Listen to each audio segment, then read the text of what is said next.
1220045. Saya berasal dari Universitas Timur, Program Studi Ilmu Administrasi Negara, Fakultas Ilmu Sosial dan Ilmu Politik dari kelas 2. Di sini saya akan menjelaskan beberapa materi dalam buku Komunikasi dan Advokasi Kebijakan. Yang pertama, kebijakan publik. Konsep kebijakan publik. Kebijakan publik dapat didefinisikan sebagai deklarasi resmi pemerintah yang mencerminkan pilihan utama dalam mengatasi berbagai tantangan atau masalah publik. Kebijakan ini merupakan respons atas permasalahan yang timbul di masyarakat. Sebuah kebijakan publik yang efektif memiliki ciri-ciri tertentu seperti memiliki sekelompok sasaran yang jelas, jangka waktu pelaksanaan yang spesifik, dan alokasi sumber daya yang mendukung realisasi dari kebijakan tersebut. Yang kedua, aktor dalam kebijakan publik menyatakan bahwa aktor kebijakan dalam konteks kebijakan publik adalah mereka yang selalu terlibat dalam setiap proses kebijakan publik. Terdapat 3 aktor utama yang umumnya diakui, yaitu aktor dari sektor publik, aktor dari sektor swasta, dan aktor dari masyarakat sipil. Menurut Moore, ketiga kelompok aktor tersebut memainkan peran masing-masing dalam proses pembentukan kebijakan publik. Secara ringkas, peran dan interaksi antar aktor tersebut dapat diilustrasikan sebagai berikut. Yang pertama, aktor publik mencakup pejabat tinggi di kementerian atau kabinet yang berada di bawah pengawasan presiden. Yang kedua, privat mencakup kelompok tekanan dan kelompok kepentingan yang memainkan peran penting dalam penetapan agenda kebijakan, konsultasi masyarakat, evaluasi, serta memberikan tanggapan atas kebijakan publik. Yang ketiga, aktor dari masyarakat mencakup berbagai sekelompok termasuk yang berorganisasi dan yang tidak berorganisasi. Yang kedua, aliran kebijakan publik. A. Aliran kontinentalis dan anglo-saksonis.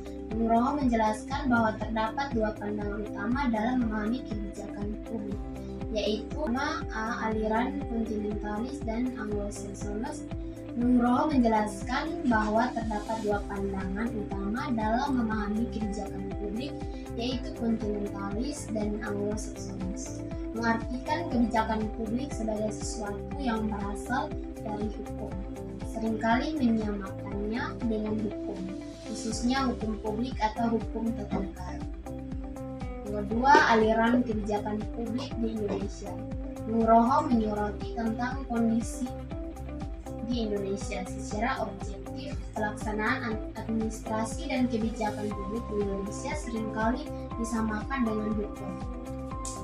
Keempat, teori perumusan kebijakan dalam pendekatan rasional komprehensif.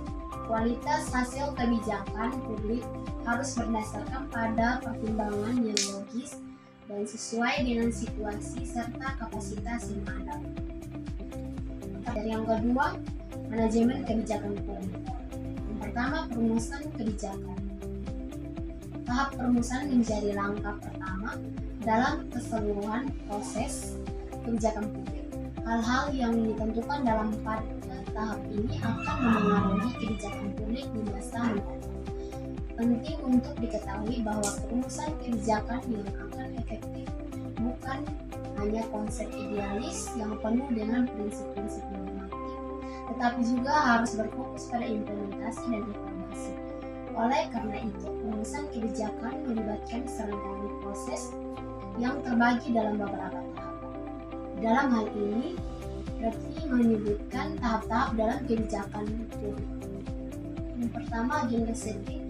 Yang kedua, formulation dan delineation. Yang ketiga, program implementation. Dan yang keempat, evaluasi of implementation. Yang kedua, implementasi kebijakan. Hal terpenting dalam kebijakan publik adalah implementasi kebijakan. Apabila suatu kebijakan telah diputuskan, maka kebijakan tersebut tidak akan berhasil dan tidak akan terwujud jika tidak dilaksanakan.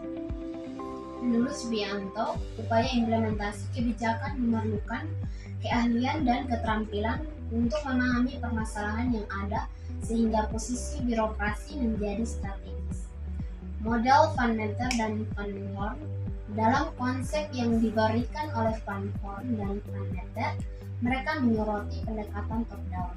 Model ini beranggapan bahwa penerapan kebijakan terjadi secara bersamaan dengan kebijakan tersebut, individu yang menjalankannya, dan hasil dari kebijakan. Menurut Agustino, terdapat 6 variabel berikut yang memengaruhi kinerja kebijakan publik dalam model Van Meter dan Van Horn. Yang pertama, dimensi dan sasaran kebijakan. Yang kedua, sumber daya. Yang ketiga, sifat dan pelaksanaan. Yang keempat, sikap dan para pelaksana. Yang kelima, interaksi dan koordinasi antar lembaga serta pelaksana. Yang keenam, konteks ekonomi, sosial, dan politik. Menurut model Edward, dalam pendekatan, Edward menekankan bahwa 4 poin krusial untuk memastikan efektivitas implementasi kebijakan. 4 poin tersebut yaitu sebagai berikut. Yang pertama, komunikasi. Yang kedua, sumber daya. Yang ketiga, kesediaan atau sikap. Yang keempat, struktur birokrasi. Yang ketiga, evaluasi kebijakan. Evaluasi kebijakan dijalankan untuk mengukur sejauh mana kebijakan publik berjalan efektif dan dapat dipertanggungjawabkan kepada publik guna mencapai sasaran yang telah ditentukan. Evaluasi ini bertujuan untuk mengidentifikasi perbedaan antara harapan dan realitas. Yang ketiga, menjelaskan dinamika kebijakan publik. Yang pertama, konteks makro kebijakan publik.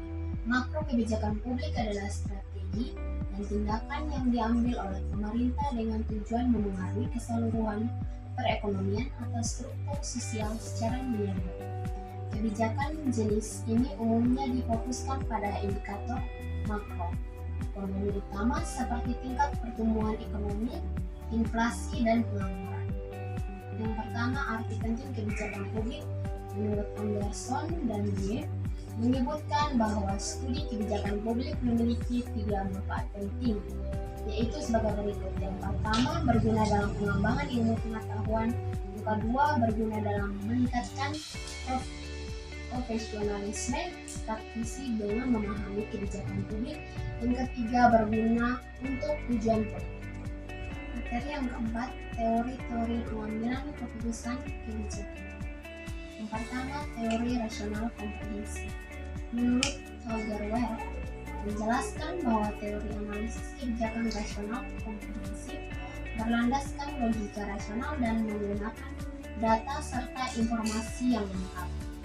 Setiap analisis perlu dilaksanakan dengan hati-hati, ketelitian, dan perhatian terhadap detail.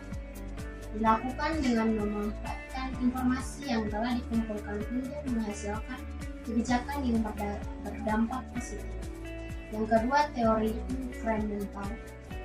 Teori inkremental pada hakikatnya memandang kebijakan publik sebagai kelanjutan dari kegiatan-kegiatan yang telah dilakukan oleh pemerintah masa lampau dengan hanya melakukan perubahan-perubahan seperti ini. Teori inkremental ini untuk pertama kalinya dikembangkan sebagai kritik terhadap model rasional komprehensif dalam pembuatan kebijakan publik. Pendukung teori ini menyatakan bahwa perubahan tambahan lebih cepat dari perubahan komprehensif. Yang ketiga, teori pengamatan. Terpadu teori ini merupakan kombinasi dari teori rasional dan inkremental. Menurut Amitai Etzioni adalah tokoh di balik model ini pada tahun 1967 yang mengenalkan suatu teori yang bertujuan untuk menjembatani perbedaan antara teori rasional dan komprehensif dari teori inkremental. Menurut Etzioni, dalam Aldes 2016 memberi contoh dengan mengilustrasikan 3 pendekatan dalam memantau cuaca. Materi yang kelima, komunikasi publik. Yang pertama, komunikator definisi. Komunikator adalah individu atau entitas yang memulai dan menyampaikan pesan dalam proses komunikasi. Dalam konteks yang lebih luas, komunikator adalah pihak yang mengirimkan informasi kepada penerima.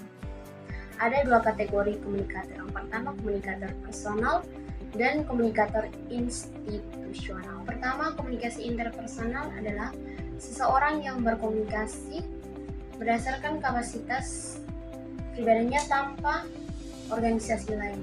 Ini bisa berupa seseorang yang berbicara, menulis, atau mengirimkan informasi pada level individu. Yang kedua, jenis-jenis komunikator. Dalam hal ini, komunikator dipilih berdasarkan interaksi dengan khalayak. Menurut Winder dan Olson 1992 membedakan komunikator ke dalam jenis-jenis berikut. Yang pertama, citra diri sendiri. Yang kedua, spesialisasi. Yang ketiga, profesionalisasi. Yang keempat, ritualisasi. Yang ketiga, syarat-syarat komunikator. Yang pertama, memiliki kedekatan dengan khalayak. Yang kedua, mempunyai kesamaan serta daya tarik sosial dan fisik. Yang ketiga, memiliki kepandaian dalam menyampaikan pesan. Yang keempat, memiliki status kekuasaan dan kewenangan. Yang keempat, etos komunikator. Yang pertama, internalisasi. Yang kedua, identifikasi. Yang ketiga, kepatuhan. Yang kelima, kredibilitas. Yang kelima, sikap komunikator. Yang pertama, reseptif. Yang kedua, selektif. Yang ketiga, digestif. Yang keempat, asimilatif. Yang kelima, transmisif. Yang enam, tingkatan proses komunikasi. Yang pertama, komunikasi antar pribadi. Yang kedua, komunikasi antara pribadi. Yang ketiga, komunikasi dalam kelompok. Yang keempat, komunikasi antar kelompok atau asosiasi. Yang kelima, komunikasi organisasi. Yang keenam, komunikasi dengan masyarakat secara luas. Yang ketujuh, unsur komunikasi. Yang pertama, sumber. Yang kedua, pesan. Yang ketiga, media. Yang keempat, penerima. Yang kelima, efek. Keenam, umpan balik. Yang ketujuh, lingkungan. Komunikasi interaktif merujuk pada proses di mana pengirim menyampaikan informasi kepada penerima dan mendapat respon langsung. Interaktif dalam konteks komunikasi merujuk pada pertukaran informasi yang memungkinkan kedua belah pihak, pengirim dan penerima untuk saling berpartisipasi aktif. Yang ketiga, model komunikasi transaksional. Model komunikasi transaksional adalah suatu model di mana komunikasi berlangsung secara berkelanjutan dengan pesan yang dikirim dan diterima secara konstan dalam suatu proses komunikasi. Inti dari model ini adalah anggapan bahwa setiap pihak yang terlibat memiliki informasi atau pesan untuk dibagikan kepada yang lain. Materi yang ketujuh, bentuk-bentuk komunikasi. Yang pertama, komunikasi intrapersonal. Komunikasi intrapersonal terdiri dari 3 elemen kata, yaitu komunikasi intra dan personal atau individu. Komunikasi didefinisikan sebagai proses di mana informasi ditukarkan antara individu melalui simbol-simbol, tanda-tanda, atau perilaku. Adapun istilah personal merujuk pada hal yang bersifat individu atau khas individu. Yang kedua, komunikasi interpersonal. Komunikasi interpersonal pada dasarnya adalah interaksi tatap muka antara individu-individu di mana setiap partisipasi memengaruhi pandangan orang yang diajak berkomunikasi. Salah satu jenis khusus dari komunikasi interpersonal ini dikenal sebagai komunikasi diadu. Yang ketiga, komunikasi kelompok. Komunikasi kelompok terjadi ketika seorang komunikator berinteraksi dengan sebuah kelompok yang terdiri dari lebih dari 2 orang. Materi yang ke-8, teknik-teknik komunikasi kebijakan. Yang pertama, persuasi. Menurut Ilardo 1981 mendefinisikan persuasi sebagai sebuah metode komunikasi yang bertujuan mengubah keyakinan, pandangan, niat, atau perilaku seseorang melalui kata-kata dan isyarat non-verbal, baik dilakukan dengan kesadaran maupun sebaliknya. Yang kedua, kampanye. Menurut Rogers, kampanye merupakan aktivitas komunikasi terstruktur yang bertujuan untuk mencapai hasil khusus pada target audiens dalam jangka waktu yang ditentukan. Yang ketiga, lobby dalam kamus Webster. Lobby dan lobbying didefinisikan sebagai kegiatan yang ditunjukkan untuk memengaruhi pegawai pemerintah, terutama anggota lembaga legislatif saat merumuskan peraturan. Yang keempat, komunikasi pemerintah. Komunikasi pemerintah merupakan bentuk dari komunikasi antar manusia yang berlangsung dalam lingkup organisasi pemerintahan. Oleh karena itu, komunikasi ini merupakan bagian dari komunikasi organisasi dan terikat dengan konteks tersebut. Yang kelima, human relation. Apabila diterjemahkan secara harafiah, human relation berarti hubungan antar manusia. Meskipun terjemahan ini teknisnya benar, tetapi tidak sepenuhnya merefleksikan esensi dari human relation. Materi yang ke-9, advokasi. Yang pertama, pengertian advokasi. Advokasi berasal dari bahasa Belanda yaitu advokat dan advocator, yang berarti pengacara atau pembela. Oleh karena itu, istilah advokasi ini sangat lekat sekali dengan profesi hukum. Adapun kata advokasi dalam bahasa Inggris mempunyai definisi sebagai to advocate, yang mempunyai definisi tidak hanya membela, melainkan juga dapat berarti mengemukakan atau memajukan, menciptakan, dan melakukan perubahan. Yang ketiga, unsur-unsur advokasi. Unsur-unsur dalam advokasi adalah fondasi yang membuat advokasi menjadi efektif. Menurut Sharma, menunjukkan bahwa terdapat 8 unsur pokok dalam advokasi, yaitu sebagai berikut. Yang pertama, memilih tujuan advokasi. Yang kedua, menggunakan data dan penelitian untuk advokasi. Yang ketiga, mengidentifikasi sasaran advokasi. Yang keempat, mengembangkan dan menyampaikan pesan advokasi. Yang kelima, membentuk koalisi. Yang keenam, membuat presentasi yang persuasif. Yang ketujuh, mengumpulkan dana untuk advokasi. Yang kedelapan, mengevaluasi usaha advokasi. Yang keempat, prinsip-prinsip advokasi. Tujuan advokasi yaitu menciptakan perubahan di dalam masyarakat. Seseorang harus siap menghadapi hambatan, penentangan, dan pertentangan dalam rangka mencapai tujuan advokasi. Tidak ada satu formula pasti yang menjamin sukses dalam advokasi. Menurut Soeharto, menunjukkan prinsip-prinsip berikut yang bisa dijadikan acuan dalam menyusun strategi advokasi yang efektif. Yang pertama, dalam menjalankan advokasi. Yang kedua, advokasi harus dilakukan secara sistematis. Yang ketiga, dilakukan secara taktis. Materi yang ke-10, advokasi kebijakan. Yang pertama, aktor dalam advokasi kebijakan. Dalam konteks ini, advokasi kebijakan memegang peran kunci. Advokasi kebijakan bertujuan untuk memengaruhi para pembuat kebijakan agar selalu berlandaskan pada transparansi dan responsivitas dalam setiap keputusan yang diambil. Menurut Mustika, berikut beberapa aktor dalam advokasi kebijakan. Yang pertama, mahasiswa sebagai individu, kelompok, maupun lembaga kemahasiswaan.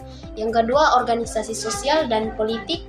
Yang ketiga, lembaga non-pemerintah, seperti lembaga swadaya masyarakat.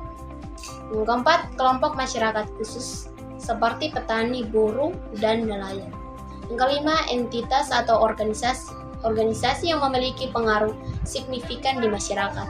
Yang keenam, organisasi berbasis agama. Yang ketujuh, fraksi bisnis. Yang kedelapan, media dalam berbagai bentuk. Yang kesembilan, struktur komunitas seperti RT, Duku, dan lurah. Yang kesepuluh, setiap kelompok yang berkomitmen pada kesejahteraan yang lebih baik. Yang kedua, tujuan advokasi kebijakan. Pertama, perbaikan substansi kebijakan. Yang kedua, perbaikan proses penyusunan dan perbaikan. Yang ketiga, tingkatan transparansi dan akuntabilitas. Materi yang ke-11 membahas tentang strategi kebijakan yang efektif. Yang pertama, advokasi melalui media. Menurut Combs dan Shaw menjelaskan bahwa media telah menjadi instrumen kunci dalam memengaruhi opini publik dan keputusan pembuat kebijakan. Kekuatan media dalam menentukan apa yang orang pikirkan tentang suatu isu membuatnya menjadi alat yang efektif untuk advokasi. Media dalam konteks ini merujuk pada berbagai platform komunikasi seperti televisi, radio, koran, majalah, serta media sosial. Yang kedua, advokasi menggunakan jejaring.